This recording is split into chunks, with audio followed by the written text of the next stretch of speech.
Dias que parece que nada faz sentido e você não abre mão do tijolo, não abre mão do cimento, não abre mão da pedra. O que você está fazendo, rapaz? Olha a tempestade. Eu estou construindo a minha torre. O que você está fazendo aí, rapaz? Olha esse vento. Eu estou construindo a minha torre. Ei, doido, para com isso. Ninguém constrói torre nesse tempo. Ninguém constrói torre nos dias de hoje. Eu estou, enquanto eu não acabar, eu não vou parar.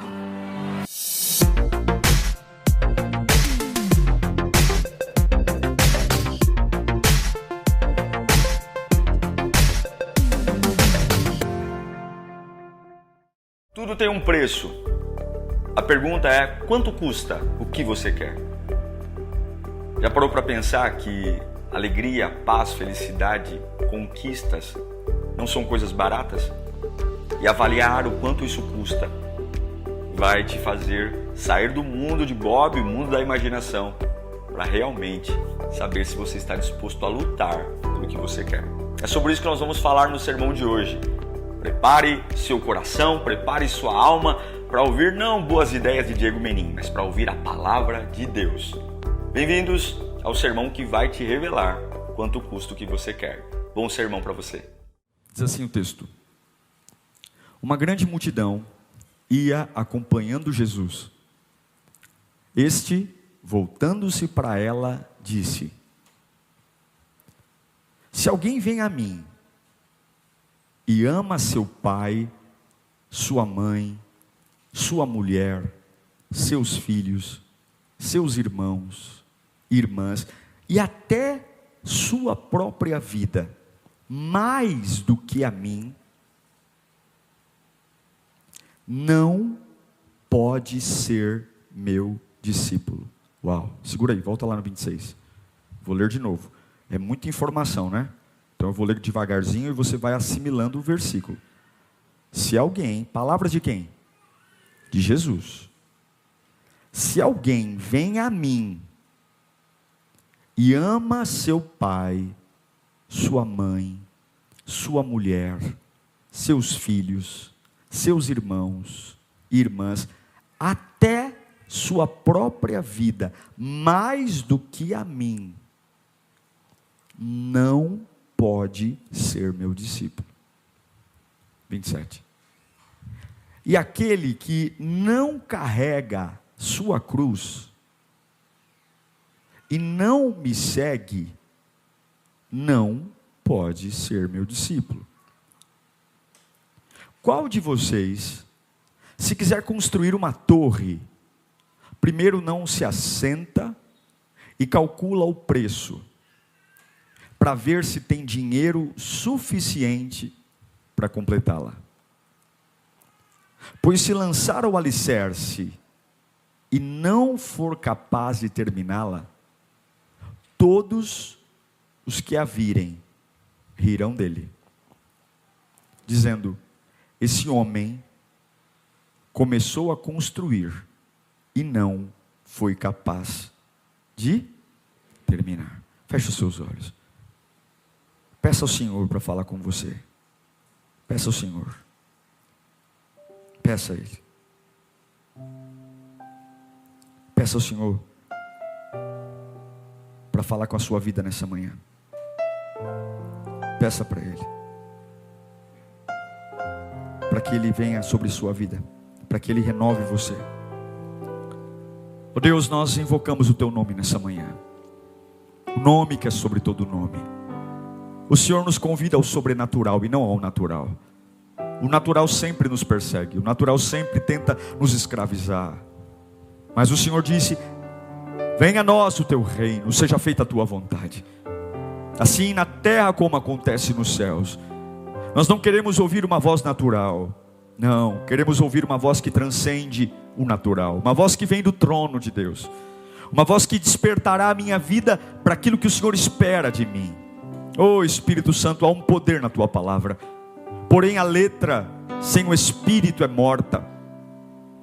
Oh Espírito Santo, paira nesse lugar. Oh Espírito da vida, esteja sobre nós nesta manhã. Voe Espírito Santo, grande Paracleto. Como Jesus disse, aquele que vem dos quatro cantos, aquele que sopra como quer e quando quer. Eu imploro nesta manhã, sopre sobre esta igreja, sopre sobre cada casa que está conectada agora, cada pessoa que tem interesse em ouvir a tua voz. Nós imploramos, sopra, para que a letra com o Espírito mude a nossa vida, em nome de Jesus, amém.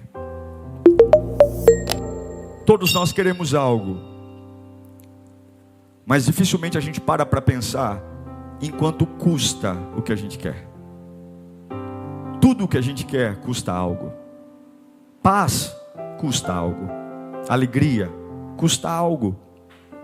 Um carro, talvez na hora de vender para você não vão te dizer, mas um carro custa algo.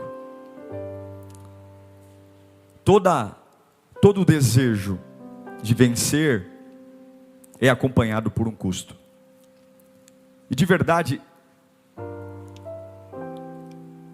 esse texto que li a vocês nos conta uma parábola, uma história, uma metáfora. Jesus está fazendo a sua última viagem, saindo da Galileia e indo para Jerusalém. E a descrição dessa viagem ocupa muitos capítulos nos evangelhos. É uma viagem longa, e durante toda essa viagem Jesus ele é acompanhado por uma grande multidão. Jesus tinha feito muitos milagres e se tornou uma celebridade mesmo. Então tinham curiosos, tinham pessoas com necessidades, e havia uma expectativa muito grande sobre o espetacular, o Jesus espetacular, o Jesus que levanta o paralítico, o Jesus que cura o cego, o Jesus que ecoou por vários vilarejos, países, cidades, o quão poderoso ele é. Havia uma atmosfera de glória em volta dele. E o povo foi andar ao lado de um homem que a sua repercussão sobre algo fantástico, poderoso, estava ecoando pelos 4 cantos no Oriente. E durante todo esse período de viagem, Jesus observou a multidão, o sentimento das pessoas que estavam se aproximando dele. É inegável que o coração daquela multidão estava interessado em ver um Cristo estupendo, poderoso. E o grande desejo Jerusalém era a capital, Jerusalém era o topo do poder. Ele estava saindo da Galileia, indo para Jerusalém. E talvez a multidão dizia, a hora que ele chegar em Jerusalém, uau, ele vai estabelecer o reino dele. Jesus sempre falou de um reino, e quem reina tem que estar em Jerusalém. É lá a capital do império, é lá a capital do Israel, é em Jerusalém que o poder está. E ele está indo para onde? Para Jerusalém. Um homem que cura, um homem que tem poder, um homem que tem autoridade. E a grande motivação das pessoas que estavam seguindo ele vai entrar em Jerusalém e ele vai estabelecer o seu reino. Olhe para mim. Definitivamente, eu, Diego, e aí a minha verdade, aqui não é a pregação, aqui é a minha opinião, você tem o direito de concordar ou não. Eu não acredito em grandes cultos, em grandes eventos. Eu não acredito. Eu acredito no poder da constância. Eu fico muito preocupado quando alguém, em um único dia, tem uma experiência que diz que aquela experiência mudou a vida dele. Eu não acredito. Eu fui num congresso e aquele congresso mudou a minha vida. Eu fui num final de semana em tal lugar e aquele final de semana mudou a minha vida. Eu não acredito em grandes moveres que mudam a vida das pessoas. Eu acredito no poder da constância. O poder de você continuar. O poder de você simplesmente seguir em frente. E talvez seja por isso que existe uma rotatividade muito grande de pessoas na presença de Deus. Pessoas que vêm como chama, ocupam espaços, falam, pregam, e vem com todo aquele fervor, e de repente, do dia para a noite, somem. Por que as pessoas somem? Porque alguns pensam que vida com Deus é uma explosão de ânimo, de fé, de que eu sinto que tenho tudo e posso tudo e consigo tudo, e que simplesmente nada mais vai apagar aquilo que Deus está colocando em mim, nada mais vai apagar aquilo que estou sentindo. E agora eu senti, é o meu caminho, é a minha hora, é o meu momento, eu senti Deus no louvor, a palavra falou comigo e agora vai. E de repente essa pessoa se encontra totalmente desanimada depois de alguns dias. Totalmente desanimada, sem esperança. Porque algumas críticas apagaram.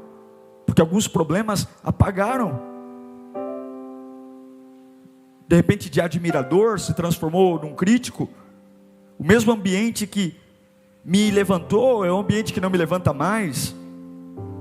Por quê? Porque talvez nós nunca paramos para pensar: o que é ser discípulo de Jesus?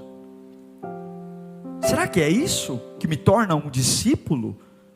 Uma sensação fora da curva, num culto? Um êxtase de fé? Sim, não há nada de errado em chorar num louvor. Não há nada de errado em ouvir um bom sermão, um sermão bíblico, não um sermão de palavras soltas, e você sentir Deus falando com você. Não há nada de errado, mas eu não posso ser ingênuo de achar que um evento, um culto transformou a minha vida. Não transforma. E ali aquelas pessoas estão indo com Jesus para Jerusalém, e elas estão ali achando que elas já pertencem a Cristo, são seguidoras dele, que agora Jesus vai entrar em Jerusalém, vai estabelecer o reino, e que elas serão incluídas. E agora Jesus começa a dizer: eu preciso falar com esse povo, eu preciso mostrar para eles que eles estão iludidos, porque aquilo que eu estou construindo tem um custo. Assim como compramos um carro pensando muito mais no rolê que a gente vai dar e esquecendo dos boletos que tem que pagar, assim como a gente namora muito mais pensando em carícias, beijos, abraços, e esquecemos que existe uma construção de conhecimento, de deveres, de responsabilidades. A vida cristã também não é o milagre, não é a euforia de um culto maravilhoso, não é a sensação de dizer: olha, eu vou para a igreja porque eu me sinto aliviado quando o culto acaba. E Jesus está dizendo: não. O fato de você ter colocado uma expectativa em mim não significa que eu vou ter a mesma expectativa que você. É como se Jesus olhasse para os nossos corações e dissesse: olha, eu sinto em te dizer, mas a sua expectativa em relação ao que eu vou fazer não é essa. Vocês estão achando que eu vou para Jerusalém para reinar. Vocês estão achando que eu estou indo para Jerusalém para construir um império. Não, eu estou indo para Jerusalém para morrer. O meu reino vai começar com a morte. Eu vou ser cuspido, eu vou ser preso, eu vou apanhar, vão cobrir o meu rosto e vão me dar um soco na cara e pedir para eu adivinhar quem foi que me deu o soco. Eu estou indo para lá. Vocês estão me seguindo, mas a expectativa daquilo que eu estou construindo é totalmente diferente daquilo que vocês estão imaginando. E aí Jesus começa a construir qual é o fundamento da fé, qual é o fundamento real de uma vida. Ele está indo para Jerusalém para ser preso. Ele está indo para Jerusalém para ser julgado e saber que vai ser crucificado. E agora ele olha para aquele povo que está sorridente, animado, feliz da vida, porque afinal de contas eu estou do lado de um Cristo poderosíssimo. Agora, será que eu consigo ser fiel a Deus quando o meu Cristo parece ser derrotado? A sua fé, ela sobrevive a derrotas? A sua fé sobrevive a perdas? Porque é fácil seguir um Cristo que cura, um Cristo que transforma água em vinho, um Cristo que levanta paralíticos. Mas acreditar num Cristo que apanha o tempo todo e que não reage. Como um cordeiro manso, ele vai à cruz. Sua fé reage e suporta perdas. É sobre esse custo que Jesus está falando. É sobre isso. Ele está dizendo, vocês não estão entendendo nada. Antes de vocês lançarem a vida para mim, eu vou te contar uma história. E ele conta a história. E a primeira coisa que ele fala é, lá no versículo 25, que a grande multidão o seguia. E aí ele vai dizer, olha, se você vem a mim, ama seu pai, sua mãe, sua mulher, seus filhos, seus irmãos e irmãs, até a sua própria vida, mais do que eu, por favor, não me siga mais. Volta para a sua vida. Vai viver sua vida. E por que alguns de nós desviamos? Porque amamos demais. Amamos mais nossa família do que a Deus. Amamos mais nosso marido, nossa esposa, nossos filhos do que a Deus. Amamos mais a nossa própria vida do que a Deus. E qual é o erro? Jesus errou? Não. Ele sempre disse que se eu amar algo mais do que Ele, não siga Ele. Ele foi honesto conosco. Ele nunca escondeu isso. Não é que Jesus não me ama porque... Não. Eu não quero você de qualquer jeito. Eu quero você de um jeito que eu sou o primeiro. Quando ele fala... Existe um termo aqui em Lucas 14, 25. Ele fala no original... Se alguém vem a mim e não aborrecer... né? Seu pai, sua mãe, não aborrecer. A palavra, né, o semântico desse texto quer dizer odiar, detestar, perseguir com ódio. Em outras palavras, se você não sentir os efeitos do discipulado, da cruz, não suporta. E é por isso que tem tanta gente que entra e sai, não aguenta. Porque ser discípulo de Jesus significa tomar a cruz e seguir. E qual é a sua cruz? Cada um de nós tem uma cruz aqui. Não existe nenhuma pessoa nesta manhã, seja online ou presencial, que não tem uma cruz. E não tem como perder a cruz para seguir. Dia a dia, em Mateus 11, 28, há um paradoxo com Lucas 14, 17. Em Mateus 11, 28, Jesus diz, vinde a mim, todos que estão cansados e sobrecarregados, que eu te darei descanso. O descanso é para todos. E tem pessoas que só vão encontrar em Deus descanso. Agora, Lucas 14, 17, ele vai dizer... 14, 27, perdão. E aquele que não carrega a sua cruz e não me segue, não pode ser meu. Uma coisa é receber o alívio, outra coisa é ser discípulo. O alívio ele dá a todos, a palavra de Deus alivia. É impossível você vir a um culto, por menos atenção que você preste, e você sair daqui igual. Em algum momento você vai sentir paz. Em algum momento você vai sentir, Deus está falando comigo. Mas é muito pouco. Agora você quer uma vida transformada? É a capacidade de pegar sua cruz, pegar seus problemas, pegar as situações mais amargas e dizer, eu não estou atrás de um grande culto. Eu não estou atrás de um grande avivamento. Eu não estou atrás de um grande profeta. Eu não estou atrás de uma grande igreja. Eu só estou atrás de seguir Jesus. E eu repito, eu não creio em grandes eventos, eu não creio em grandes congressos, eu não creio em grandes conferências, eu creio no poder de continuar. Eu creio no poder de continuar sempre. E continuar sempre com o quê? Com a cruz. Com a cruz. Eu não preciso me livrar da cruz para continuar. Não preciso. Agora, ele conta uma parábola. A parábola que ele conta é sobre a torre inacabada. Ele começa contando essa parábola, dizendo que havia um fazendeiro, está aqui em Lucas que nós lemos, Lucas 14, um fazendeiro tem uma propriedade, e ele pretende construir uma torre em suas terras. Naquela época, né, Jesus está contando uma parábola para uma multidão, que vive na sua época contemporânea, e naquela época era muito comum os fazendeiros construírem torres, para guardar ferramentas, guardar equipamentos, guardar provisão de alimento, trigo, enfim. E a intenção da torre era proteger os seus bens da ação de ladrões. E olha que não faltavam ladrões naquela época. Ele sabe que uma propriedade que tem uma torre construída valoriza a propriedade, sim ou não? Valoriza.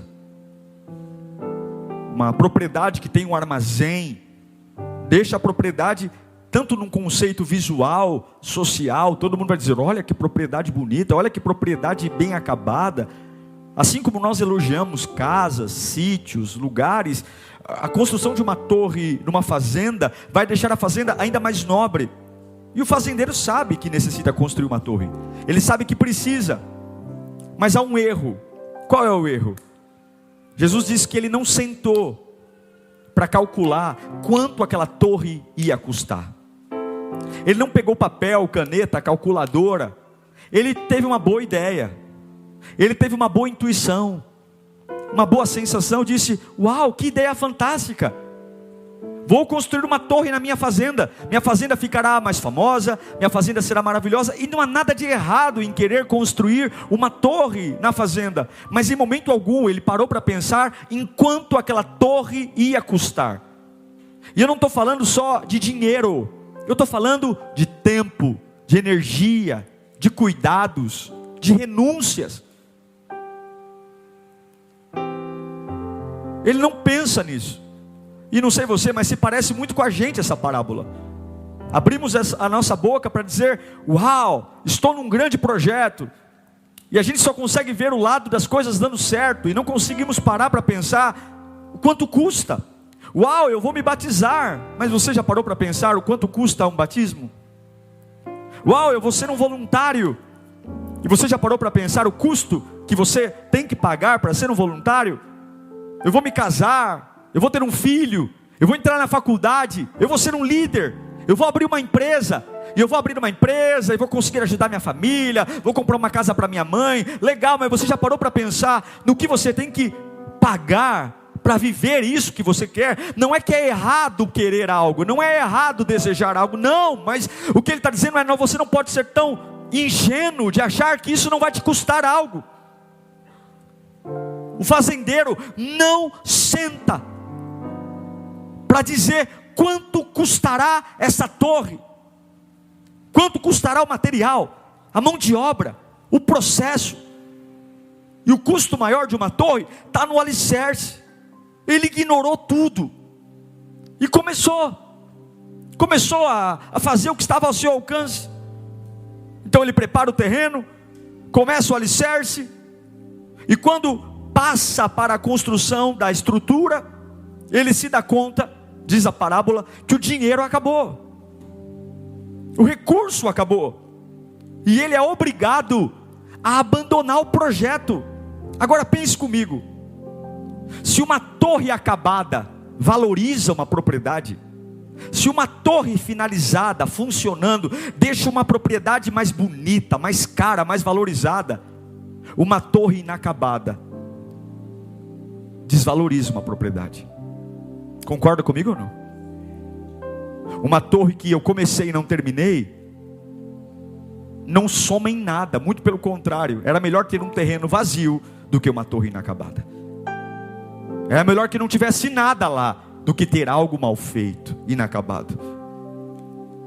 A questão que Jesus está dizendo é, se você não tiver uma noção do quanto custa me servir, do quanto custa me adorar, do quanto custa estar na minha presença, talvez essa torre, essa vida cristã que você está começando, ela pode surtir o efeito contrário, porque uma torre acabada valoriza, uma torre acabada gera elogios, aplausos, mas uma torre inacabada gera efeitos contrários. Em vez da propriedade se erguer, se valorizar, uma torre inacabada gera um sentimento de desvalorização, e todo o dinheiro daquele homem foi aplicado para ficar algo acabado, inacabado. Uma torre inacabada tira o prestígio, tira o respeito. E esse homem começou a construir algo que ele não pode acabar. É isso que ele está olhando. Imagine Jesus indo para Jerusalém, ao lado de gente se achando a última bolacha do pacote, com o peito estufado, barriga murcha, dizendo, eu sou o seguidor de Jesus. E ele olha, gente, para, vocês não estão entendendo nada. Vocês já pararam para pensar no quanto vai custar vocês me seguirem? Vocês só viram meus milagres, vocês só viram eu fazer grandes coisas. Vocês já pararam para pensar no quanto vai custar quando vocês entrarem em Jerusalém e perceberem que a expectativa de vocês não vai ser atendida, que eu não vou ser aplaudido, que eu não vou para um trono de ouro, eu vou para uma cruz seminu, eu vou ser humilhado. E porque vocês falam que me seguem, vocês podem correr o risco de serem presos, mortos. Ei! E vai ficar feio desistir naquele dia. Vai ficar feio dizer que me segue hoje, enquanto eu sou o bambambam, e quando eu estiver na cruz vai ficar muito feio, como ficou feio para Pedro dizer que não conhecia. A questão, irmãos, é que algumas vezes nós nos envolvemos com as programações da igreja, nos envolvemos com a habilidade de frequentar cultos, e nós achamos que o preço é esse, mas não é. A igreja é um detalhe, o prédio é um detalhe, Lírio dos Vales é um detalhe. O que importa é ser um seguidor de Jesus. E eu tenho que saber o quanto custa isso, e se eu estou disposto a pagar um preço. O que Jesus está dizendo? Quando ele fala no capítulo 14, versículo 27, aquele que não carrega a sua cruz e não me segue não pode ser meu discípulo. O que ele está falando? A escolha é sua. Não fica orando para eu tocar, não vou tocar. A dica é essa: você quer ser meu discípulo? Pega a tua vida do jeito que tiver, acabada, arrebentada, humilhada, sangrando, abatido, falido, do jeito que a cruz for, porque cruz não é agradável, cruz não é saborosa, cruz não é confortável. Pega a sua cruz e segue. Ou seja, quem vai definir se você vai ser meu discípulo ou não, não é um culto, não é o batismo com o Espírito Santo, não é ir para o monte e ficar esperando vir um profeta colocar a mão na tua cabeça e dizer que você vai pregar nas nações, não é um livro, não é um curso de teologia. O que define se você vai ser um discípulo meu ou não, é a sua escolha, é eu ver você dia a dia pegando sua cruz e me seguindo, apesar do que está acontecendo, me seguindo. É você que escolhe estar na minha presença, é você que escolhe sair da minha presença, é você que escolhe vencer uma circunstância comigo, e é você que escolhe, por conta de uma circunstância, sair da minha presença. É você que decide renunciar tudo por amor a mim, ou decide não renunciar mais nada por amor a mim. É você que decide. É o que o autor de Deuteronômio diz no capítulo 30, versículo 19. Olha que lindo esse texto: invoca os céus e a terra como testemunha. Todo mundo está olhando para a gente. Eu invoco os céus e a terra como testemunha contra vocês, de que coloquei diante de vocês. Todo mundo tem diante de nós a vida e a morte. Esse lance de falar, ai pastor, eu não tenho escolha, é mentira. Eu invoco os céus e a terra como testemunha diante de vocês, que coloquei a vida e a morte, a bênção e a maldição. Ponto final. Agora é o desejo dele: escolham a vida, para que vocês e seus filhos vivam. Mas ele diz: escolham. Jesus está dizendo: você quer me seguir? É por isso que não é um culto, é por isso que não é uma amizade, é por isso que não é em cima de uma vitória. Eu sei que todos nós temos amigos, família, todos nós temos algo que gostamos, mas aquele que ama seu pai, sua mãe, seu filho, sua mulher, sua própria vida mais do que eu, não consegue ser discípulo. Em algum momento nós vamos parar, em algum momento nós vamos olhar para trás, em algum momento alguma coisa vai morrer em nós, e essa torre linda que ia valorizar a nossa vida, ela vai se tornar uma torre inacabada. Ele fala: a escolha é sua. Lá no versículo 29 de Lucas 14, ele vai dizer: pois se lançar o alicerce e não for capaz de terminá-la, todos os que virem vão fazer o que de você? Rirão. Por quê? Porque nós somos aquilo que fazemos repetidamente. Repita, você que está em casa, escreva: nós somos aquilo que fazemos repetidamente. Fala de novo: nós somos aquilo que fazemos repetidamente. Mais uma vez: nós somos aquilo que fazemos repetidamente. Ele está falando: se você colocar a mão no arado você colocar a mão na torre e você parar de fazer a torre, você parar de repetir o processo de construção, você vai ser reconhecido por parar. Não adianta fazer uma bela fundação se eu não erguer a estrutura. Não adianta. Não adianta ficar dizendo, ai, olha, graças a Deus, eu me batizei, eu seio, e você parou nisso. Não adianta. Não adianta a gente ficar orgulhoso. Tem que terminar. Eu não posso dizer que eu tenho uma casa se eu só tenho a sapata no chão. Eu não posso dizer que eu tenho uma casa só porque eu comprei janela no depósito. Eu só posso dizer que eu tenho uma casa quando eu tenho uma casa. Quando eu entro dentro dela, tem teto, tem janela, tem porta, tem cama, tem parede, tem encanamento, tem elétrica, porque fora isso não é uma casa. Eu não posso dizer que sou um seguidor de Jesus porque eu estou na igreja há um mês. Não! Você tem que se preparar para entender que aquele que milita contra a sua vida, ele sabe roubar, matar e destruir. E todos os dias você tem que sentar e calcular: Jesus é o melhor da minha vida, Jesus é o primeiro, porque se não for, você não vai conseguir terminar sua vida cristã. Não vai. Não há programação na igreja que te segure. Não há sermão que te segure. Não há música. E eu vejo igrejas, pastores correndo, fazendo reuniões para tentar encontrar uma técnica para segurar as pessoas, para reter. Ontem me perguntaram: como é que na Lírio vocês cuidam das pessoas? Não tem como. Não tem como um pagar o preço do outro. Não tem. Uma hora não dá. Uma hora não dá para acordar de madrugada e resolver o problema do casamento. Não dá para toda hora estar ali atendendo o WhatsApp. Não dá para toda hora ficar dando conselho. Tem uma hora que alguém vai cansar.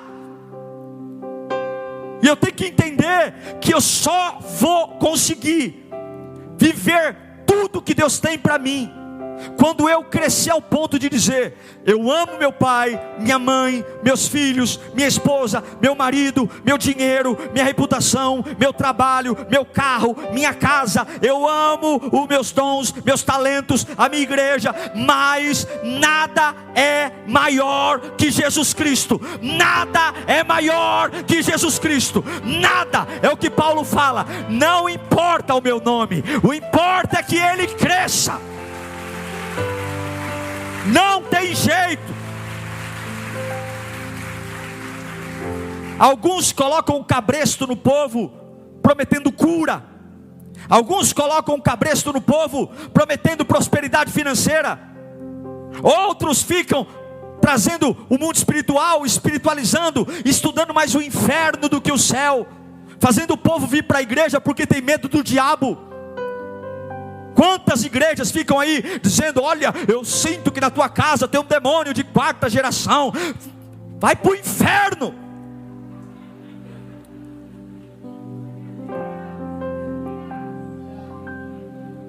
Olha para o líder, tem que ficar pedindo permissão para o líder, para comprar, para vender. E o meu Jesus olha para o povo e diz: ei, vocês querem ficar comigo? A escolha não é minha, a escolha é de vocês. E eu quero vocês fazendo repetidamente o que vocês estão fazendo aqui agora. Muito legal hoje, porque eu não estou sangrando, eu não estou preso, eu não estou humilhado. Mas daqui a uns dias eu vou ser humilhado, eu vou ser preso, eu vou apanhar na cara, eu vou ser humilhado. E eu quero ver vocês fazendo repetidamente a construção dessa torre.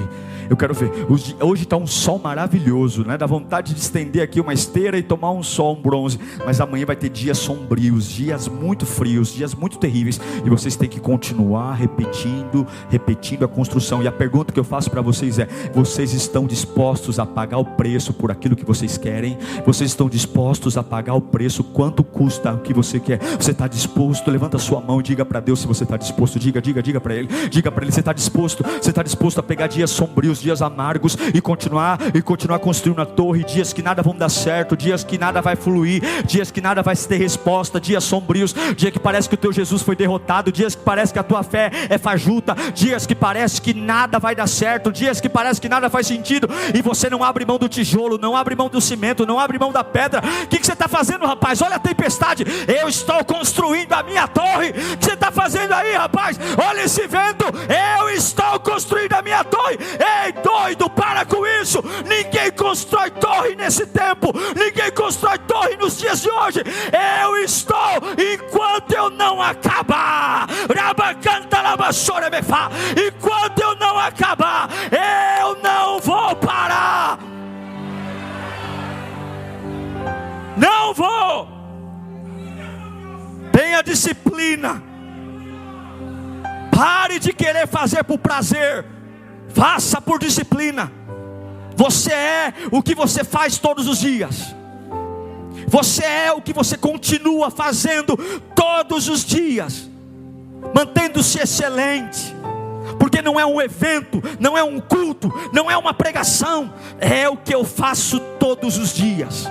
Não é uma reunião. No seu dia, se não houver Cristo repetidamente, gostando você ou não, você nunca será um discípulo. Porque não são os nossos gostos, é o gosto dele.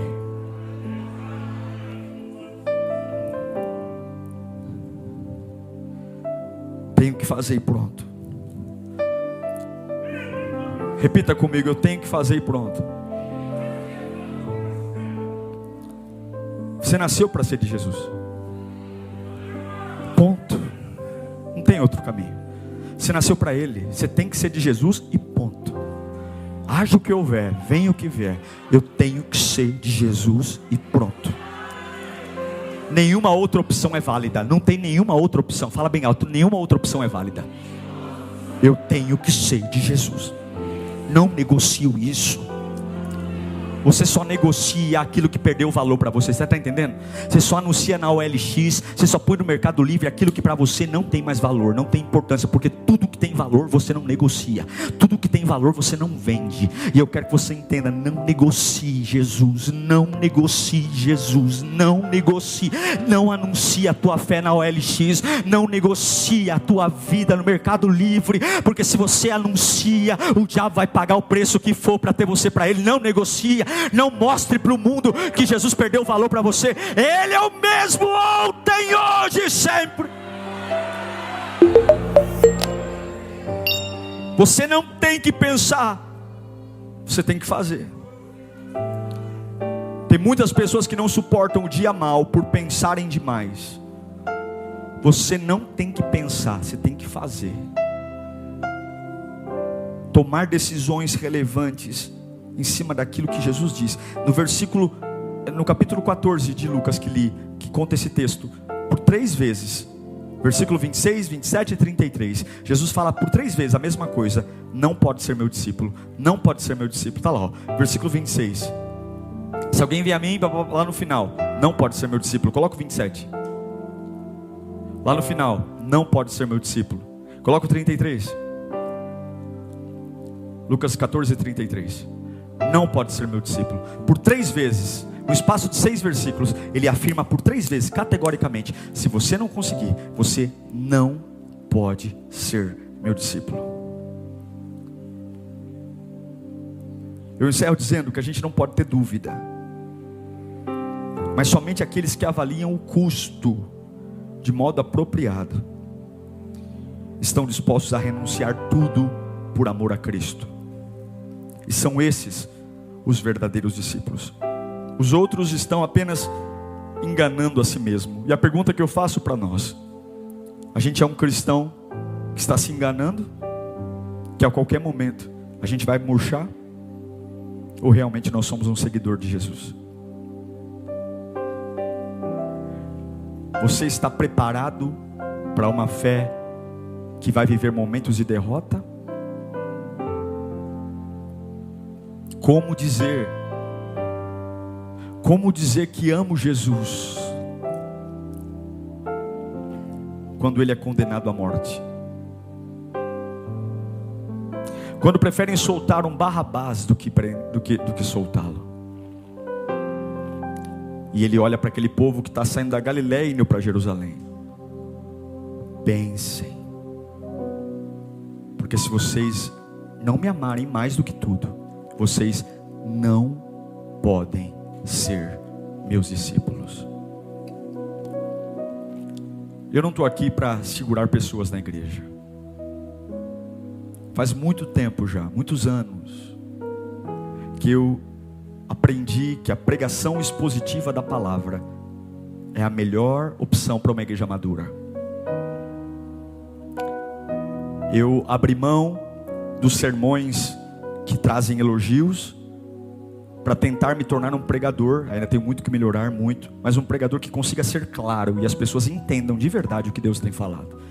Eu não me preocupo em ser elogiado, mas eu me preocupo quando as pessoas vêm a um culto e voltam para casa dizendo: eu entendi o que Deus tem para mim. Eu já vivi uma época onde ouvia sermões maravilhosos, mas quando eu chegava em casa não sabia dizer o que Deus tinha para mim. Eu sei que muitos aqui esperam afagos, beijos, elogios, mas a vida não é assim. A vida não é uma vida de misericórdia. Vencer não é fácil. E como preguei na quinta-feira, você nunca vai ser eleito para governar até ter sido eleito para suportar. Primeiro você aprende a suportar, depois você aprende a governar. E Jesus está olhando para aquele povo, em meio a carrinhos de pipoca, algodão doce, em meio às danças, dizendo: vocês não estão entendendo o que eu estou construindo. Mas eu vou dizer uma coisa a você: por mais duro que seja, erguer uma torre na sua fazenda é a melhor coisa que você pode fazer. Vai valorizar a sua vida. O Senhor vai levar honra a você e a sua casa. Uma torre erguida, as maldições são quebradas. E o que é mais legal é que quando Jesus vê que você está comprometido com a obra dele, nunca vai faltar o óleo fresco sobre a sua cabeça. Você sabe o que significa o óleo fresco? O pastor agarrava a cabeça da ovelha, porque nas orelhas da ovelha se produz um muco que atrai as moscas. E as ovelhas ficavam loucas, insanas. Muitas se jogavam precipício abaixo, porque o enxame de moscas perturbava a sua mente, ao ponto de enlouquecê-las. E era tão loucura, que as ovelhas pulavam do precipício. Então o pastor, ao ver sinais de moscas rondando as orelhas das ovelhas, ele agarrava a cabeça da ovelha, e ele pegava óleo fresco e derramava sobre a cabeça dela, e passava o óleo em suas orelhas, em toda a sua cabeça, lambuzava toda a cabeça da ovelha com óleo. E quando as moscas vinham em direção à ovelha, com óleo fresco, as moscas iam embora. E a ovelha poderia voltar a raciocinar, comer de novo, dormir de novo, ter uma vida tranquila. Construa. Pare de esperar um grande evento. Não vai ter um grande evento, não vai ter um grande culto, não vai ter uma grande revelação. Apenas continue. E se Deus ver você com a mão no tijolo, alguns dias você vai dizer: ai pastor, eu vou enlouquecer. Ele vai pegar a tua cabeça aqui pelo colarinho, ele vai jogar um óleo fresco, vai dizer: opa, minha cabeça está voltando no lugar, os pensamentos estão voltando no lugar. É o óleo fresco que vem da presença do soberano sobre você nesta manhã. Feche os seus olhos nesse instante. Começa a adorar o nome de Jesus. Santo, santo, santo, santo, santo, santo. Pega a sua cruz nesta manhã. Pega a sua cruz nesta manhã. Pega a sua cruz, prega a sua cruz, pega a sua cruz, pega a sua cruz. Pega a sua cruz e vai, vai, vai, vai, vai, vai, vai, e vai, vai. Nada precisa melhorar, não, não, não, não. Porque eu não amo o meu Deus. Eu não amo meu Deus menos que amo minha mãe, não, meu pai, meu filho. Não, Ele é maior, Ele é maior, Ele é maior. E minha fé suportará Jerusalém. E se não acontecer como a minha expectativa espera, eu amarei. Se você não me amar, mas você não pode ser meu discípulo. Vai adorando, vai adorando, vai adorando. essa torre vai mudar a sua vida. Mas sente e calcula. E se aparecer um câncer aí, o que você vai fazer? O que você vai fazer? E se aparecer um câncer, o que você vai fazer? Se aparecer, eu não estou profetizando câncer não, mas se de repente aparecer um câncer maligno, o que você vai fazer? O que a sua oração vai virar? Se de repente você for traído, o que você vai fazer? Se de repente tua empresa falir, a empresa que você se dedicou há anos, deu tudo nela, só você sabe o quanto você se dedicou para erguer aquela empresa, empréstimos, treinamento, e de repente quebrou. E aí, sua fé paga esse preço. E se você perder um filho, ninguém quer isso. Mas se amanhã eu estiver no cemitério enterrando meu filho, você vai para as drogas, você vai beber, você vai fumar, você vai dizer que teu Deus não existe. Então se você não consegue, para de vir para a igreja, vai beber, vai fumar, porque você não pode ser discípulo. É isso que a religião não ensina. É isso. Preparam a igreja para a vitória, preparam a igreja para o dinheiro, preparam a igreja para vencer, mas não nos ensinaram a ser fiel a Deus quando a nossa fé é humilhada, quando a nossa fé sangra, quando aparece o caroço, quando aparece o hematoma, quando a gente perde dinheiro. Quanto custa o que você quer?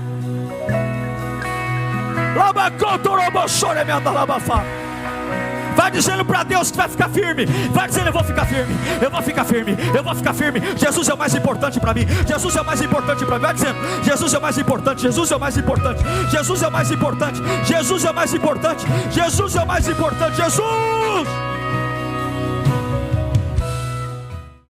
Uau, eu tenho certeza que Deus falou com você. O reino de Deus não é para fracos não. Fracos não suportam. E é por isso que Ele não soprou nada mais, nada menos do que o seu próprio Espírito em nós.